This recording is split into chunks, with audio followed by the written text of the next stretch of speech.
Breaking news చూస్తున్నాం. ఇటు ట్రంప్కు Iran strong counter ఇచ్చింది. ఇటు ఇజ్రాయెల్లోని హైఫా పోర్టు పైన ఇరాన్ మిసైల్స్తోని దాడి చేసింది. ఇరాన్ మిసైళ్లను ఇటు పూర్తిగా నాశనం చేశామంటూ ఇటు ఇజ్రాయెల్ ప్రకటించుకొచ్చింది.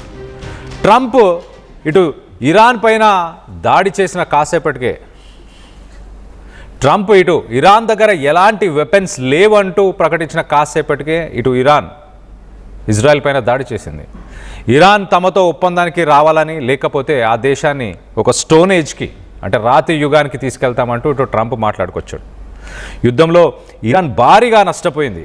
ఇరాన్ సైనిక సామర్థ్యాలు, ఇటు air defence system, naval defence system పూర్తిగా నాశనం చేసేసామంటూ ఇటు ట్రంప్ చెప్పుకొస్తున్న సమయంలో ఇరాన్ మాత్రం ఇజ్రాయెల్ పైన మిసైల్స్తోని దాడులు చేస్తుంది. నా దగ్గర ఇంకా మిసైల్స్ ఉన్నాయంటూ చెప్పుకొచ్చే ప్రయత్నం చేస్తుంది. ఇరాన్ సైనిక సామర్థ్యాలన్నింటినీ కూడా ధ్వంసం చేశామంటూ ఇటు ట్రంప్ చెప్తున్నాడు. ఆ దేశంలోని కీలక నాయకత్వాన్ని తొలగించామంటూ, అలాగే ట్రంప్ మాటలకు ఇటు ఇజ్రాయెల్పై కౌంటర్ అటాక్ చేసింది ఇరాన్. శత్రువు లొంగిపోయే వరకు యుద్ధం కొనసాగిస్తామంటూ ఇటు ఇరాన్ చెప్పుకొచ్చే ప్రయత్నం చేస్తుంది.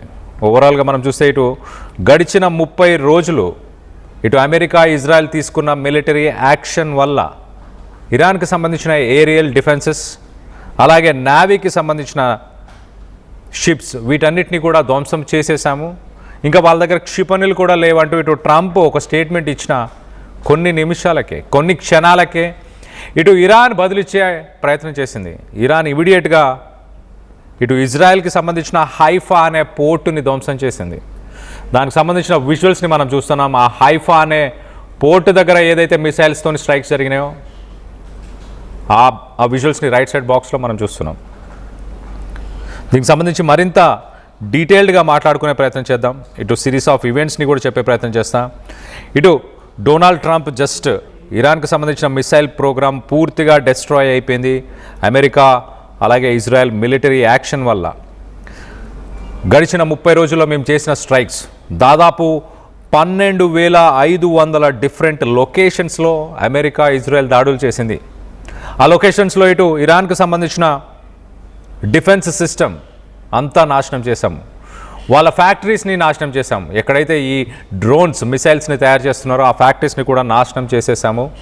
ఇంకా వాళ్ళ దగ్గర ఏమీ లేదంటూ ఇటు ట్రంప్ చెప్పిన కొన్ని క్షణాలకే ఇటు ఇజ్రాయేలీ డిఫెన్స్ ఫోర్సెస్ దీన్ని కన్ఫర్మ్ కూడా చేసింది. ట్రంప్ ఒక విషయం చెప్తున్నాడు, ఇజ్రాయెల్ మాత్రం దాన్ని అక్నాలెడ్జ్ కూడా చేయట్లేదు. ఇజ్రాయెల్ ప్రస్తుతానికి ఇజ్రాయెల్ మీద జరిగిన దాడులని అంగీకరిస్తూ వాటిని అక్నాలెడ్జ్ చేస్తూ వాళ్ళు ఒక స్టేట్మెంట్ ఇచ్చే ప్రయత్నం చేశారు. అది కూడా మీకు చదివి వినిపించే ప్రయత్నం చేస్తాం. A short while ago the Israeli defence forces identified missiles launched from Iran towards the territory of state of Israel. Defensive systems are operating to intercept the threat. చాలా క్లియర్గా ఇజ్రాయలీ డిఫెన్స్ ఫోర్సెస్ ఇరాన్ నుంచి missiles వచ్చాయి, వాటిని మేము అడ్డుకునే ప్రయత్నం చేస్తున్నాము. ఆ డిఫెన్స్ సిస్టమ్స్ యాక్టివ్గానే ఉన్నాయి, ఆపరేట్ చేస్తున్నాయి, వాటిని ఇంటర్సెప్ట్ చేస్తున్నాయి అంటూ ఇటు ఇజ్రాయలీ డిఫెన్స్ ఫోర్సెస్ ఆఫీషియల్గానే స్టేట్మెంట్ ఇచ్చింది. అలాగే ఇటు ఇజ్రాయలీ డిఫెన్స్ ఫోర్సెస్ ఇంకా హోమ్ ఫ్రంట్ కమాండ్ చాలా క్లియర్గా ప్రికాషన్స్ని ఇజ్రాయెల్లో ఉన్న ప్రజలకి మొబైల్ ఫోన్స్ పైన దానికి సంబంధించిన డైరెక్టివ్స్ అంటే ఇన్స్ట్రక్షన్స్ని పంపిస్తుంది. రెసిడెంట్స్ అందరు కూడా రెస్పాన్సిబుల్గా ఉండండి. ఎప్పుడైతే మీకు మెసేజెస్, అలర్ట్ మెసేజెస్ కానీ సైరన్స్ వస్తాయో మీరు సేఫ్టీని పాటించాలి. సేఫ్టీ బంకర్స్లోకి వెళ్ళి అక్కడ ఉండండి. అలాగే హోమ్ ఫ్రంట్ కమాండ్ నుంచి, ప్రభుత్వం నుంచి మీకు మెసేజెస్ వచ్చినప్పుడే దాంట్లో నుంచి బయటికి రావాలి. ఇది చాలా స్ట్రిక్ట్గా పాటించాలి అంటూ ఇటు ఇజ్రాయలీ డిఫెన్స్ ఫోర్సెస్ వాళ్ళ సివిలియన్స్ని, వాళ్ళ ప్రజల్ని ఉద్దేశించి మాట్లాడింది. ట్రంప్ ఇటు అమెరికన్ సిటిజన్స్ని, కంట్రీని, అలాగే వివిధ దేశాలను ఉద్దేశించి ఆయన మాట్లాడుతున్న సమయంలో ఫిబ్రవరి నుంచి ఇప్పటిదాకా చేసిన దాడులు ఇటు అమెరికా మిలిటరీ చాలా క్లియర్గా కోర్ ఆబ్జెక్టివ్ ఏదైతే ఉందో, మెయిన్ మిషన్ ఏదైతే ఉందో ఆ ఆబ్జెక్టివ్స్ని వాటన్నిటిని మేము అచీవ్ చేసేసాము. Almost it is nearing completion అంటూ ఇటు ట్రంప్ చెప్తున్నాడు. అంటే గతంలో మనం ఒకసారి దీని గురించి మాట్లాడుకునే ప్రయత్నం చేద్దాం. ఇటు ట్రంప్ మొదటగా ఇరాన్ దగ్గర న్యూక్లియర్ బాంబ్స్ ఉన్నాయి, న్యూక్లియర్ ప్రోగ్రామ్ ఉంది, 60% ప్యూరిఫై చేసిన యురేనియం ఉంది. దాంతో ఒక న్యూక్లియర్ బాంబ్ని తయారు చేసే అవకాశం ఉంది. వాటన్నిటినీ మేము స్వాధీనపరచుకుంటాం. At the same time nuclear మన గతంలో ఒక 10 రోజుల కింద కూడా చూస్తే ఇటు అమెరికా ఒక 15 పాయింట్లను ఇరాన్కి ఇచ్చే ప్రయత్నం చేసింది. ఆ 15 పాయింట్స్ని ఫాలో చేస్తే ఇటు సీజ్ ఫైర్ చేస్తాము అంటూ చెప్పుకొచ్చే ప్రయత్నం చేసింది. ఆ 15 పాయింట్స్లో కూడా చాలా క్లియర్గా యురేనియం ప్యూరిఫై చేసిన యురేనియంని ఇటు ఇంటర్నేషనల్ అటమిక్ ఎనర్జీ ఏజెన్సీ దానికి రిటర్న్ ఇచ్చేయాలి అంటూ ఒక డిమాండ్. దాంతోపాటు బలిస్టిక్ ప్రోగ్రామ్స్, ఈ missiles long range hypersonic fast missiles ఏవైతే ప్రొడక్షన్ చేస్తున్నారో దాన్ని ఇమీడియట్గా ఆపేయాలి, ఉన్న కొన్ని మిసైల్స్ని కూడా న్యూట్రలైజ్ చేయాలి అంటూ డిమాండ్ పెట్టాడు. సో యుద్ధం అయిపోయిందని మొదట్లో చెప్పాడు. టాప్ లీడర్స్ని మేము చేసేసాం, ఆ టాప్ లీడర్స్ని మేము చంపేశాము, ఇంకా ఇంటర్నల్గా ఉన్న సివిలియన్సే అక్కడున్న ప్రభుత్వాలని చేతిలోకి తీసుకోవాలంటూ మొదటగా ఇరానియన్ పీపుల్ని రిక్వెస్ట్ చేశాడు. ఇరానియన్ పీపుల్ని ఉద్దేశించి మాట్లాడాడు. నేను చేయాల్సిన హార్డ్ వర్క్ చేశాను, ఇంకా మిగతా మీ చేతిలో ఉందని. కానీ జనవరి తర్వాత ఇప్పటిదాకా ఇరాన్లో ఎలాంటి ప్రొటెస్టులు ప్రస్తుతానికి వినిపించట్లేదు. దాని తర్వాత ట్రంప్ ఇటు స్ట్రైట్ ఆఫ్ హార్మోస్ గురించి ఒకసారి చెప్పే ప్రయత్నం చేస్తారు. లాస్ట్ 1 వీక్ నుంచి మనం చూస్తే స్ట్రైట్ ఆఫ్ హార్మోస్కి సంబంధించి కూడా నేను చేయాల్సిన పనంతా నేను చేసేసాను. ప్రపంచ దేశాలకి ఎవరికైతే ఇక్కడ నుంచి ఆయిల్ సప్లై అవుతుందో వాళ్ళందరూ వాళ్ళ నేవీని పంపించి ఎవరికి కావాల్సిన ఆయిల్ని వాళ్ళు ఎస్కాట్ చేసుకోండి, ఆ షిప్పింగ్ వెజల్స్ ద్వారా ఎస్కాట్ చేసుకోండి అంటూ తన మాట మార్చాడు. ఇప్పుడు ప్రస్తుతానికి ఇరాన్కి సంబంధించిన ఏరియల్ డిఫెన్స్ సిస్టమ్, న్యూక్లియర్ ఇటు బలిస్టిక్ మిసైల్స్ ప్రోగ్రామ్ కానీ ఆ ప్రొడక్షన్కి సంబంధించిన ఫ్యాక్టరీస్ కానీ వీటన్నిటినీ డెస్ట్రాయ్ చేశాము. జస్ట్ రానున్న కొన్ని రోజుల్లోనే, జస్ట్ ఫ్యూ వీక్స్లోనే ఇటు ఇరాన్ పరిస్థితి ఇంకా అయిపోతుంది, మా మిషన్ అయిపోతుంది అంటున్నాం. ఇక్కడ మాట్లాడుకోవాల్సిన విషయం ఏంటంటే core objective is near completion అన్న పాయింట్ ఇవాళ ట్రంప్ చెప్పాడు. కానీ ఇటు యురేనియం రిజర్వ్స్ని 60% ప్యూరిఫై చేసిన యురేనియం రిజర్వ్స్ ఏవైతే ఉన్నాయో అవి దాదాపు ఒక 400 నుంచి 450 కేజీల యురేనియం రిజర్వ్స్ ఉన్నాయి, 60% ప్యూరిఫై చేసినాయి. వాటిని ట్రంప్ మరి తీసుకెళ్ళలేదు. At the same time ballistic missile ప్రోగ్రామ్స్ని న్యూట్రలైజ్ చేయడమో, ఆ బలిస్టిక్ మిసైల్స్ని తగ్గించుకోవడమో అది కూడా ఇరాన్ చేయలేదు. కానీ ట్రంప్ మాత్రం మిషన్ అయిపోయింది, నా కోర్ ఆబ్జెక్టివ్ అయిపోయింది అన్న పాయింట్ని ఆయన స్ట్రెస్ చేస్తున్నాడంటే యుద్ధం నుంచి వెనకడుగు వేస్తున్నాడా? అంటే ఆయన ముందుగా అనుకున్న మిషన్ కానీ ముందుగా అనుకున్న ఆబ్జెక్టివ్స్ని కానీ అచీవ్ చేయకుండానే అయిపోయింది అన్న మాట చెప్పేసి మిడ్ టర్మ్ ఎలక్షన్స్ వస్తున్నాయి కాబట్టి తన పదవిని కాపాడుకోవడానికి, ఇటు ఓటు బ్యాంక్ని మభ్యపట్టడానికి, ఇటు ఇరాన్ వార్ ముగిసేసింది అయిపోతుంది ఇంకా 2-3 వారాల్లో అని చెప్పే ప్రయత్నం చేస్తున్నాడు.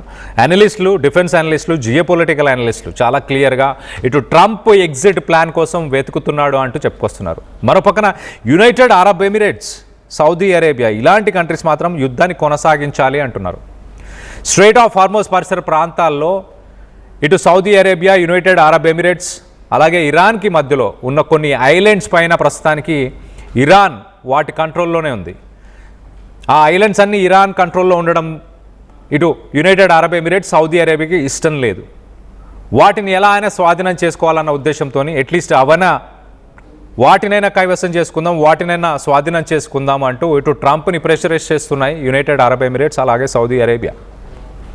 ట్రంప్ చెప్పే మాటల్ని ఇంకా పట్టించుకోకూడదు, అసలు ట్రంప్ మాటల్ని అసలు వినకూడదు అంటూ ఇటు డిఫెన్స్ అనలిస్టులు, జియోపొలిటికల్ అనలిస్టులు ప్రస్తుతానికి అతనిపైన సటైర్లు వేస్తున్నారు. ఆయన పొద్దున ఒకటి మాట్లాడుతున్నాడు, సాయంత్రం ఇంకోటి మాట్లాడుతున్నాడు కాబట్టి ఆయన మాటలు అసలు పట్టించుకోవాల్సిన అవసరం లేదు, ఆయన ట్వీట్స్ గురించి కూడా ఇవాళ డిస్కస్ చేసే అవసరం లేదు అంటూ ఇటు డిఫెన్స్ అనలిస్టులు, జియోపొలిటికల్ అనలిస్టులు చెప్తున్నారు. మొత్తం మీద ఇటు ట్రంప్ చేసిన ఈ స్టేట్మెంట్కి ఇజ్రాయెల్ చాలా డిఫరెంట్గా ఆన్సర్ ఇచ్చింది. చాలా క్లియర్గా ఇరాన్ నుంచి మిసైల్స్ వచ్చాయి. హైఫా అనే ఒక పోర్ట్ ఏదైతే నార్త్ సైడ్ ఆఫ్ ఇజ్రాయెల్ అని చెప్పొచ్చు, నార్త్ సైడ్ ఆఫ్ ఇజ్రాయెల్లో ఆ హైఫా అనే పోర్ట్ పైన మిసైల్స్తోని ఇరాన్ నుంచే వచ్చాయి ఆ మిసైల్స్ అంటూ ఆ మిసైల్స్ని కూడా డిఫెన్స్ సిస్టమ్స్ న్యూట్రలైజ్ చేసే ప్రయత్నం చేశాయి. ఈవెన్ సిటిజన్స్ అందరూ కూడా ఈ సైరన్స్ని కానీ మేము ఇచ్చే ఇన్స్ట్రక్షన్స్ని కానీ ఖచ్చితంగా ఫాలో అవ్వాలి, ఆ సేఫ్టీ బంకర్స్కి వెళ్ళి అక్కడ మేము మళ్ళీ గవర్నమెంట్ నుంచి మీకు మెసేజెస్ వచ్చేదాకా అక్కడ నుంచి బయటికి రాకూడదంటూ కూడా ఇజ్రాయలీ డిఫెన్స్ ఫోర్సెస్ చెప్తున్నాయి. సో ట్రంప్ మాటల్ని ఇటు ఇజ్రాయెల్ కూడా పట్టించుకోవట్లేదు. ట్రంప్ ఇచ్చిన స్టేట్మెంట్స్కి సంబంధం లేకుండానే వాళ్ళ పని వాళ్ళు చేసుకుంటూ వెళ్తున్నారు. ఇజ్రాయెల్ మాత్రం వార్ని ఆపాలని ఇజ్రాయెల్ కూడా అనుకోవట్లేదు. ఇటు ప్రభుత్వం, ఇరాన్కి సంబంధించిన ప్రభుత్వం కూలిపోవాలి అంటూ, అలాగే గల్ఫ్ కంట్రీస్ పైన కూడా గల్ఫ్ కంట్రీస్ని కూడా రూల్ చేయాలన్న ఉద్దేశం ఇటు ఇజ్రాయెల్కి ఉంది అంటూ డిఫెన్స్ అనలిస్టులు చెప్తున్నారు. మరో పక్కన ఇరాన్ని మరొక గాజా చేయకూడదు అంటూ ప్రపంచ దేశాలు కోరుతున్నాయి. సో దీనికి సంబంధించి మీరేమనుకుంటున్నారు? ట్రంప్ మాటలని నమ్మొచ్చా? తను మాట్లాడే మాటలకి ఇటు యుద్ధంలో జరుగుతున్న విషయాలకి సంబంధమే లేదు. తను ఇరాన్ దగ్గర అసలు మిసైల్స్ లేవు, ఏమీ లేవు అంటున్నాడు. కానీ ఇరాన్ ట్రంప్ చేసే ప్రతి స్టేట్మెంట్కి ఇరాన్ కౌంటర్ ఇచ్చే ప్రయత్నం చేస్తుంది. ప్రతి స్టేట్మెంట్కి మిసైల్స్ లేవన్న వెంటనే ఇజ్రాయెల్లో ఉన్న పోర్టుని అటాక్ చేశారు. ఇటు ఏ డిఫెన్స్ లేదంటే ఇంకేదో చేస్తున్నారు. స్ట్రైట్ ఆఫ్ హార్మోజ్ ఓపెన్ ఉంది అనగానే అక్కడ ఉన్న వెసెల్స్ని నిన్న మొన్న మనం చూసాం. ఖతర్కి సంబంధించిన ఒక వెసెల్ని కూడా ఇరాన్ మిసైల్స్తో స్ట్రైక్ చేసి డెస్ట్రాయ్ చేసేసింది, నాశనం చేసేసింది. సో ట్రంప్ స్టేట్మెంట్కి ప్రతి దానికి ఇరాన్ రియాక్ట్ అవుతుంది. ట్రంప్కి గట్టి సమాధానం ఇచ్చే ప్రయత్నం ఇరాన్ చేస్తుంది. ట్రంప్ స్టేట్మెంట్స్ని అసలు నమ్మాలా? దీనికి సంబంధించి మీరేమనుకుంటున్నారు? మీ అభిప్రాయాలను కింద కామెంట్ రూపంలో తెలియపరచండి.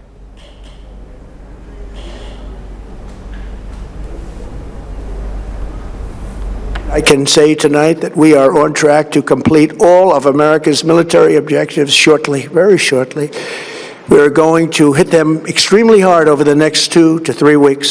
We're going to bring them back to the Stone Ages where they belong. In the meantime, discussions are ongoing. Regime change was not our goal. We never said regime change, but regime change has occurred because of all of their original leaders' death. They're all dead. The new group is less radical and much more reasonable. Yet if during this period of time no deal is made, we have our eyes on key targets. If there is no deal, we are going to hit each and every one of their electric generating plants very hard and probably simultaneously. We have not hit their oil, even though that's the easiest target of all, because it would not give them even a small chance of survival or rebuilding. But we could hit it, and it would be gone. At KL, the expertise of the world in the palm of your hand. KL deemed to be university.